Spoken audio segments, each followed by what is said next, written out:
पुराना एहतनामा।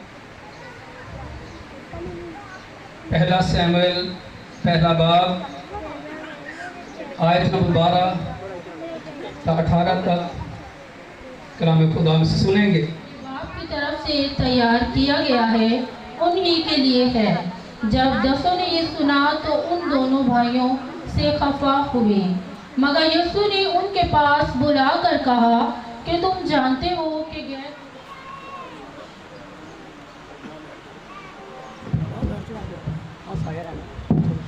मसीह खुदा उनके पाक मुबारक नाम में आपकी सलामती हो। Hallelujah hallelujah. भाई एक मुझे आप सबसे बहुत नाराज है जब बहन बुजुर्ग नारा मारती है हालेलुया, जब यहाँ पास्टर के सब बोलते हैं और जब पास्टर डैनियल बोले फिर तो आप सारे